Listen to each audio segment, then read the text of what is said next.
what is your dream? And when I ask people that, a lot of times people are like, I want to make 50K months. And I always ask, don't talk to me about revenue. I don't care about your revenue. What is your dream for yourself in this business?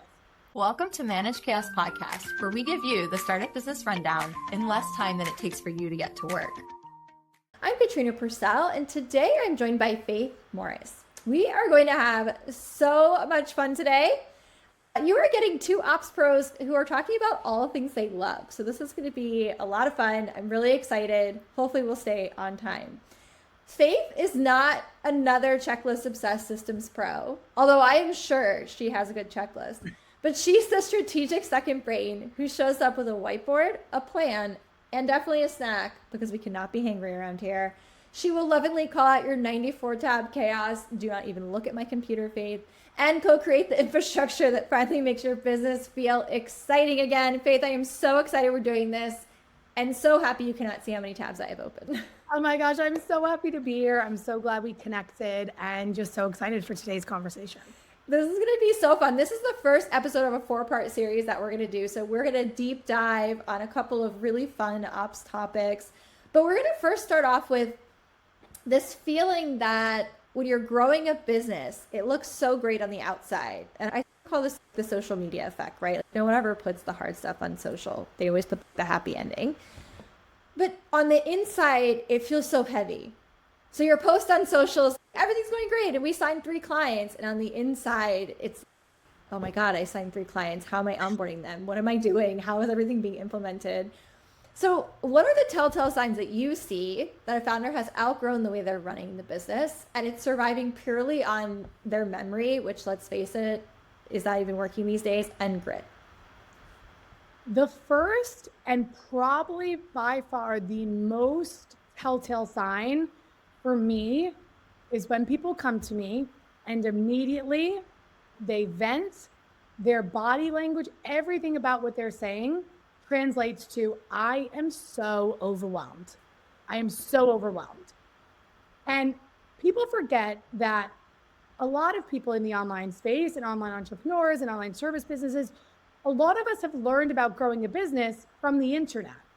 And the internet encourages us, grow faster, scale faster, go, go, go, right? Every single guru or coach that's, we're meant to be hitting 6 figures at this point, or scale this community to this or that. That's all fine and dandy, but nobody talks about, you don't see the refunds, you don't see the launch that went bad, you don't see any context to that information. Are they single? Are they married? Do they have kids? Have they ever taken a vacation in the last 6 months without their laptop? There's all this context we don't get, right? And the thing is that money comes and people are excited. They think they're doing it. Oh my God, I'm growing, I'm scaling. But the noise to do that is so loud, and no one's encouraging people to just pause. And before you go to the next level, okay, we need to look at what you already have. But it's so loud that this extreme overwhelm happens without even knowing it. And again, making money and you're technically successful, but you're completely buried. And that feeling comes out on almost every call with me. And that is my telltale sign of, like, okay, what has worked in the past, for whatever reason, what was going on in your personal life, what was going on in the way you originally set up your business, you've now entered a different era that something has to change, and you've outgrown the way you've been living that. Exactly. It's just so real, because they come and they're like, I'm exhausted. The business feels successful, things feel successful, but I don't feel successful. It's my favorite thing. Exactly. And my entire mission is to get people excited about their businesses again, because again, the online space, the opportunity to make money and grow and scale is limitless. But it's dangerous, because if you forget at the core of what your mission is, what your values are, what are your non-negotiables, of course you're completely overwhelmed and buried. And now you're just like over your business. You're like, why? What's the even point of this? Really, no amount of money is worth the stress. We were just chatting before we got on this, and I was showing you that I jumped in a pool about 10 minutes before I came on this call. Like, there are just certain things that I've built into the way that I have built my business that serve me, that serve my mental health, my business, and I can still make money. But I'm not willing to sacrifice that at a cost per scale. What I find is that when founders feel this sense of overwhelm, that they tend to just, I don't know, buy more tools, download productivity apps, try some hack that they found on the internet. But in reality, what you argue and what I also believe is that there's actually an infrastructure issue. So walk us through your ops diagnostic. How do you kind of map out where the business is actually flowing versus where it's bottlenecking? Similar to what I mentioned before, something that I preach, I practice, and I teach and empower my clients is to pause. Because again, it is so easy to just keep going, make more money, do the next thing, launch the next. It is so easy. But when you start to do that and your feet run faster than you can, you end up in trouble and you end up, to me, I don't want people to end up at the Ops Diagnostic in reactive mode. My favorite clients are coming to me for the Ops Diagnostic in this proactive mode. So what's really unique about the Ops Diagnostic, and a belief I really believe, is you are your team and your team is you. And I don't believe you can look holistically at any business without talking to somebody's core team. And so in the Ops Diagnostic, I interview the founder, but I also interview their core team. Who are the people in the day-to-day? And that could be, maybe you just have one VA, maybe you have a director of ops, a customer success manager, and an OBM. Maybe you're working with your husband and you have 3 salespeople and a salesman. The team variety doesn't matter. Who are the core people in the day-to-day that know how this business runs? Because about, I'd say 90% of the time, what you say somebody is doing and what their role is a little bit skewed from what they're actually doing or feeling. And I see this a lot in teams that have been together for a while. It is amazing to have a team retention of 2, 3, 5 years, but familiarity hides leaks. And you can't see that from inside the jar. And when you've been in that for so long. So after that interview with everybody on your team, you are given a done for you strategy that looks at 3 major components of your business. So one is your founder role. People forget, what is your vision, not just for this business, but for your life inside this business? What is your dream? And when I ask people that, a lot of times people are like, I want to make 50K months. And I always ask, don't talk to me about revenue. I don't care about your revenue. What is your dream for yourself in this business? Then we look at who's sitting in what seat and everybody's role. So what does your org chart currently look like? What does it need to look like to get you to that next level? And then we look at the entire back end. And when I say back end and systems, that includes people, because some people in your business are systems, you don't even know it. We look at the tech, and we look at all the individual gaps between project management to onboarding to client experience. And that all comes through those conversations.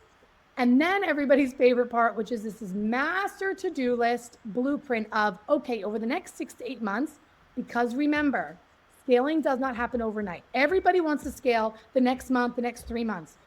People miss the step of setting foundational pieces that take time, like hiring well, interviewing well, to get the right people in, to train them well for long term. So I always give a range of like, over the 6 to 8 months, here's your master to-do list. Here are the months that you're going to do things in this order. And then you have me to check in with you every single Tuesday for 60 days. So you have somebody in your corner that isn't on your team, that doesn't work for you in that capacity, that really is your second brain, while you start to work through some of this structure. And I think it's so important, the talking to the whole team, right? So that's a process that I do as well, because I think it's your business, it's your baby, but these folks have been supporting you, and in some cases have big ideas that maybe they're afraid to share with you, or they have in certain contexts, and maybe things just haven't percolated up in the right way. And so talking to the team who's actually living it on the day-to-day sometimes is such a good way to find either secret things that are happening or new ways that things could be better. Totally. And I would say the majority of what I find is, one, somebody has outgrown their role. So what you originally brought them in to do, either your business has outgrown them, or they've outgrown that and they need to be repositioned maybe in a higher leadership role, or you need to bring somebody in to help supplement X, Y, or Z. A lot of people think it's about, oh, I got to get rid of this person. It's not about that, but you have to be really honest with who's in what seat and what do they serve for what your long-term vision of this business is. And again, it's really easy for people to morph into different roles when they've been with you for a while, but also you are paying them. And I talk a lot about in my content about dual roles and navigating dual roles. So people hire somebody, but that person longer term becomes a friend. Maybe they become a client themselves. Oh, I hired my cousin. She's amazing. She's still your cousin, but also you're paying her. There's this maturity and discernment that doesn't happen a lot in hard conversations where dual roles are being met. Yeah, I think that concept too, we've talked about it quite a lot on the podcast, of the business outgrowing the person and the person outgrowing the business is something that has to be more normalized. As you said, it's not that you have to replace someone, or it's not that you're kicking them out necessarily, right? They may enjoy working at a business that's at a certain level and a certain scale, and they don't want to grow into a bigger business. They would rather go do the same things they've been doing and just for a new business. And that's okay. That's allowed. It's not a breakup. It's not some terrible thing that's happening. It's just a natural progression. Absolutely. And some people think I'm all about teams. I will be growing into a team this year, but I don't have any desire for a massive team. I love a lean team. I love solopreneurs. You just have to know the consequences of your actions. It's not right or wrong. It's just different. And also, people talk about their revenue. Nobody wants to talk about their profit. People talk about 100K of revenue, but it cost $87,000 in costs to run that, right? We don't see that. So for the founder listening right now who feels their brain is totally maxed out, what's the one diagnostic question that they can ask themselves today to pinpoint their biggest operational liability? And is it really them? Are they the operational liability? Before they ask themselves a question, they need to learn the skill of triage. Because when you're in overwhelm, you can't even think about what or who is the problem, because every few thing feels like the problem. Everybody's the problem. Everything is urgent. Everything can't be urgent. Like everybody thinks everything that urgent is important, and it's not. So instead of a question, I would ask you to practice a skill. When something comes your way that you're like, I got to do this, or I need to do this project, or this is annoying me, or whatever it is, right? You're going to write a to-do list or whatever it is. And then you're going to have two columns, an impact column and an urgency column. Everything can't be highly impactful and highly urgent. And it's going to be a practice to pause. Because until you can learn that skill, you don't have the skill to even discern yourself, okay, this section is messed up. No, because right now you think everything is messed up. The rules are you can only write 10 things on the list. And then in your two columns, you have high, medium, and low for impact and urgency. If I were to give an example, right, for me, let's just hypothetically say I was write my book, launch my private podcast, and hire an OBM. Okay, I'd love to write a book. It would have a high impact, but that is very low urgency right now. But that's not important. Hiring an OBM, high impact. I would say it's medium urgency in where I'm at in meeting that in my business. That's more for the fall. And then I have my private podcast I'm launching. Yep, that is going to be high impact and high urgency, because that's going to be a funnel into X, Y, and Z, right? When you stop to really write things down and think, okay, I think it's really urgent, but is it? It's that pause. And that pause skill to start learning how to triage, to then be able to sit down to put all the different aspects of your business that you think are operational liabilities and say, okay, actually, this is a 911 and this can wait. That would be my twist on that.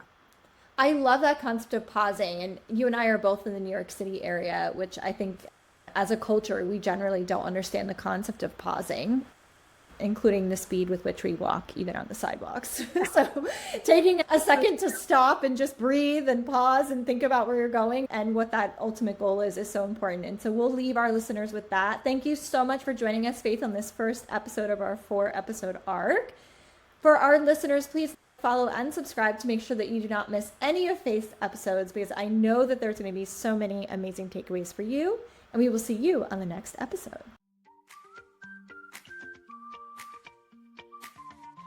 Outsourcing your US tech talent shouldn't be hard. With Pobble.io, we deliver high-quality teams on demand and provide huge cost savings to your business.